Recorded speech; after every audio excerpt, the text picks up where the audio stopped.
Assalamualaikum warahmatullahi wabarakatuh. Perkenalkan, nama saya Ratin Nurmalita dengan NIM 2208015262 dari Program Studi Psikologi Universitas Muhammadiyah Profesor Dr. Hamka. Pada kesempatan kali ini saya akan memaparkan proposal penelitian saya. Adapun judul penelitian yang saya angkat adalah hubungan ketakutan akan tertinggal atau FOMO dengan kesejahteraan subjektif pada mahasiswa generasi Z di era digital. Selanjutnya, izinkan saya untuk memaparkan proposal penelitian ini.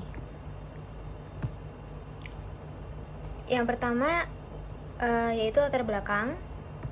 Kalau dilihat dari data, penggunaan media sosial di kalangan usia muda itu sangat tinggi, di mana data APJI mencatat bahwa sekitar 98% individu usia 18-24 tahun merupakan pengguna aktif media sosial dengan frekuensi akses yang tinggi, bahkan dilakukan berulang kali dalam sehari.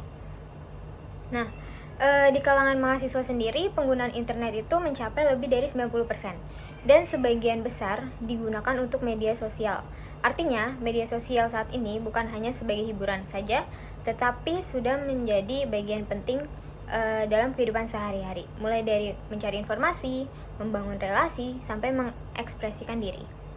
Hal ini juga diperkuat dengan adanya fenomena yang namanya fear of missing out atau FOMO, di mana individu merasa cemas ketika melihat kehidupan orang lain di media sosial, di mana mereka cenderung merasa iri, tidak puas, bahkan muncul yang namanya emosi negatif. Dampaknya itu nggak hanya pada kondisi psikologi saja, tapi juga bisa mempengaruhi kehidupan akademik. Misalnya, mahasiswa jadi sulit fokus, sering menunda tugas, dan produktivitas belajar menurun karena terlalu sering mengecek media sosial. Dan dijelaskan juga oleh Pujiastuti 2025. Nah, interaksi dan penerimaan sosial di media sosial berkaitan dengan yang namanya kepuasan hidup sebagai bagian dari subjective well-being yang mencerminkan evaluasi individu terhadap kehidupan melalui aspek kepuasan hidup, afek positif dan afek negatif. Namun, pada usia muda, termasuk mahasiswa, memiliki kerentanan terhadap masalah psikologis yang dapat memengaruhi kesejahteraan subjektif. Nah, di penelitian-penelitian tersebut sebelumnya itu masih punya keterbatasan. Sebagian besar masih fokusnya ke dewasa awal secara umum, belum spesifik meneliti mahasiswa. Padahal mahasiswa punya karakteristik perkembangan yang berbeda, terutama pada fase pencarian identitas. Nah, selain itu, beberapa penelitian sebelumnya juga belum sepenuhnya menggambarkan kondisi penggunaan media sosial di era digital saat ini yang jauh lebih intens. Dan di sisi lain, data menunjukkan kalau bahwa mahasiswa generasi Z justru merupakan kelompok dengan tingkat penggunaan media sosial yang sangat tinggi, bahkan hampir seluruhnya aktif setiap hari dengan durasi yang cukup lama. Nah, kondisi ini membuat mereka lebih rentan mengalami FOMO yang pada akhirnya bisa berdampak pada kesejahteraan subjektif mereka. Oleh karena itu, penelitian secara khusus mengkaji hubungan antara FOMO dan kesejahteraan subjektif pada mahasiswa generasi Z di Indonesia itu masih penting untuk dilakukan agar bisa memberikan gambaran yang lebih sesuai dengan kondisi saat ini, sehingga penelitian ini diharapkan dapat mengisi kekosongan tersebut. Rumusan masalah dari latar belakang yang sudah dipaparkan, rumusan masalah yang dapat disimpulkan adalah apakah terdapat hubungan antara ketakutan akan tertinggal FOMO dengan kesejahteraan subjektif pada mahasiswa generasi Z di era digital. Lalu, tujuan penelitiannya untuk mengetahui hubungan antara ketakutan akan tertinggal FOMO dengan kesejahteraan subjektif pada mahasiswa generasi Z di era digital. Selanjutnya yaitu landasan teori. Menurut Diener, subjective well-being adalah penilaian individu terhadap kehidupannya yang mencakup aspek kognitif seperti kepuasan hidup secara menyeluruh maupun dalam domain tertentu, serta aspek efektif yang meliputi afek positif dan afek negatif. Sejalan dengan itu, Diener dan Chan 2011 menyatakan bahwa subjective well-being berkaitan dengan pandangan individu terhadap dirinya sendiri, yang mencakup evaluasi terhadap kepuasan hidup serta pengalaman emosional seperti perasaan dan suasana hati. Lebih lanjut, Diener et al. 2016 mendefinisikan subjective well-being sebagai penilaian holistik individu terhadap kehidupannya yang melibatkan pengalaman emosional dan evaluasi kognitif secara menyeluruh yang terdiri dari life satisfaction, afek positif, afek negatif. Selanjutnya, yaitu fear of missing out atau FOMO.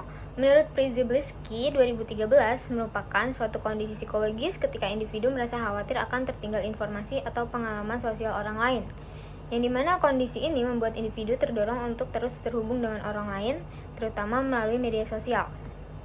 Berdasarkan Sete dan rekan-rekan, FOMO itu terdiri dari beberapa dimensi yang menjelaskan kenapa seseorang bisa mengalami rasa takut tertinggal. Yang pertama adalah need to belong, yaitu kebutuhan untuk merasa terhubung dan diterima secara sosial. Jadi individu dengan FOMO tinggi biasanya merasa harus terus terlibat supaya tidak merasa tertinggal atau diabaikan. Yang kedua itu ada need for popularity atau kebutuhan pengakuan sosial, dimana misalnya lewat jumlah like, komentar atau followers. Kalau ekspektasi ini tidak terpenuhi, biasanya bisa menurunkan yang namanya rasa percaya diri atau kepuasan diri. Yang ketiga adalah anxiety, yaitu munculnya perasaan cemas atau khawatir ketika individu merasa tidak update atau tidak terhubung dengan media sosial. Dan yang terakhir adalah addiction, yaitu kondisi ketika individu mulai sulit mengontrol penggunaan media sosial sehingga digunakan secara berlebihan dan bisa mengganggu aktivitas sehari-hari. Nah, berdasarkan penjelasan mengenai subjective well-being dan fear of missing out sebelumnya, dapat dipahami bahwa FOMO tidak hanya berkaitan dengan perilaku penggunaan media sosial saja, tetapi juga melibatkan aspek emosional individu. Ketika individu mengalami FOMO, mereka cenderung lebih sering melakukan perbandingan sosial, merasa cemas, serta mengalami emosi negatif. Nah, kondisi ini itu dapat mempengaruhi evaluasi individu terhadap kehidupannya. Selanjutnya yaitu metode penelitian.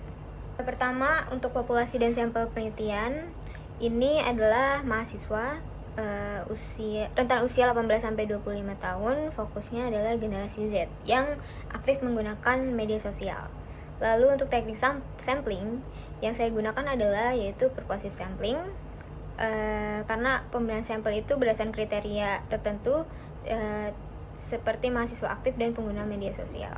Nah, untuk instrumen penelitian yang saya gunakan itu ada dua alat ukur, yaitu skala online fear of missing out atau FOMO, lalu juga skala subjective well-being yang terdiri dari satisfaction with life scale atau SWLS, serta positive and negative affect scale atau PANAS. Selanjutnya yaitu alat ukur. Untuk pengukuran variabel, saya menggunakan instrumen psikologis yang sudah teruji.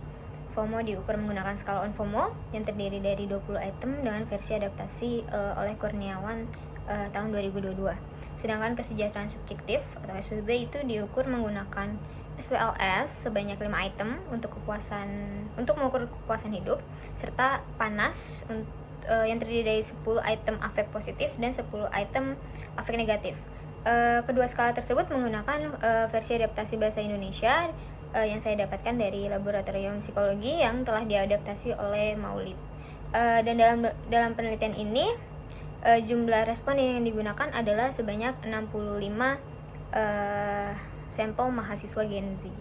Selanjutnya untuk uji validitas dan reliabilitas, itu tujuannya untuk memastikan apakah setiap item memang bisa mengukur variabel yang dimaksud. Dan dari hasil pengujian, semua item di skala FOMO, SWLS, dan PANAS dinyatakan valid karena sudah memenuhi kriteria. Selanjutnya untuk uji reliabilitas, ini untuk melihat apakah alat ukur itu konsistensinya oke atau enggak, dan hasilnya menunjukkan bahwa nilai Crown Bench alpha berada di rentang 0,881 sampai 0,966. Jadi bisa disimpulkan bahwa instrumen yang digunakan memiliki reliabilitas yang tinggi dan cukup konsisten. Selanjutnya untuk hasil uji hipotesis, berdasarkan hasil analisis menggunakan uji korelasi Spearman, diperoleh nilai koefisien korelasi sebesar R negatif 0,323 dengan nilai signifikansi sebesar P 0,009. dimana nilai signifikansi yang lebih kecil dari 0,05 menunjukkan bahwa terdapat hubungan yang signifikan antara fear of missing out dengan kesejahteraan subjektif. Sementara itu nilai koefisien korelasi yang bernilai negatif ini menunjukkan arah hubungan yang berlawanan. Artinya semakin tinggi tingkat FOMO, maka semakin rendah tingkat kesejahteraan subjektif pada mahasiswa. Jika dilihat dari besarannya, nilai korelasi sebesar 0,323 termasuk dalam kategori hubungan sedang. Dengan demikian dapat disimpulkan bahwa hipotesis dalam penelitian ini diterima, yaitu terdapat hubungan negatif yang signifikan antara FOMO dengan kesejahteraan subjektif. Demikian pemaparan proposal penelitian yang dapat saya sampaikan. Saya menyadari bahwa penelitian ini masih memiliki banyak kekurangan. Oleh karena itu, saya sangat mengharapkan kritik dan saran yang membangun dari Bapak ataupun Ibu. Akhir kata, saya ucapkan terima kasih atas perhatian dan kesempatan yang telah diberikan. Wassalamualaikum warahmatullahi wabarakatuh.